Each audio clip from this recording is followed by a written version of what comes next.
Fluent Bit, the fight to get Grafana connected and failing again. This is CyberDefendLab, episode number 4. Once again, my name is KD. You ever feel like you're in a never ending loop of troubleshooting? Because that's exactly where I am right now. This is episode number 4 of my free home SOC Lab build, and Grafana is still not connected. I've tried fixing Fluent Bit. I've tried adjusting storage. I've tried making sure logs don't pile up and kill my free tier instance. And after all that, I broke everything. Yep, I broke everything. This episode is not a success story. It's a story about hitting a wall hard and realizing that sometimes the only thing you can do is reverse all your progress just to get back to a semi-working state. Let's go through what happened, mistake by mistake, rollback by rollback. Situation, what happened this time?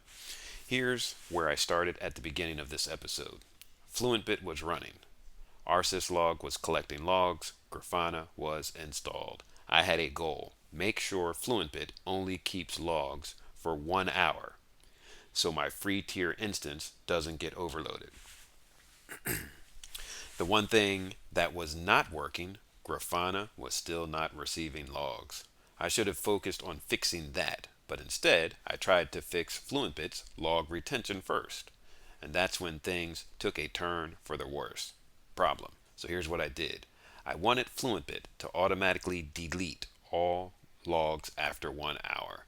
That way, my free tier setup wouldn't get flooded with old logs, and I wouldn't have to clean things up manually. First, I checked my current FluentBit setup. I ran this. Here's the code that I used. Everything looked normal. FluentBit was processing logs, but I was not 100% certain how long they were stored. Next, I decided to add a time-based filter to enforce 1 hour log retention. Here's what I added to FluentBit's configuration file. In theory, this should have ensured that logs automatically disappeared after an hour. I restarted FluentBit, expecting everything to work smoothly. Here's the code that I used. And then it all fell apart. As soon as I restarted FluentBit, everything crashed. Checking the server status. Here's the code that I use. Errors everywhere. Looking at the logs. Here's the code that I use. FluentBit was caught in a restart loop. Filter initialization failed. Nothing was being processed anymore. I made one small change to improve log retention, and I ended up breaking the entire pipeline. The rollback. Is it time to start all over? At this point, I had no choice. I had to undo everything just to get FluentBit back to a running state. Step number 1. Restore the original FluentBit configuration. I reopened the config file. Here's the code that I use. I removed the filters I had just added. Step 2. Restart FluentBit again. Here's the code that I use. FluentBit was running again. Checking the logs. Here's the code that I use. Logs were flowing again. Step 3. Confirm FluentBit wasn't using too much memory. Here's the code that I use. Memory usage looked stable. At this point, I was back to where I started, before I broke everything. The brutal reality. So, what did I actually accomplish in this episode? Grafana is still not receiving logs. I did not fix log retention.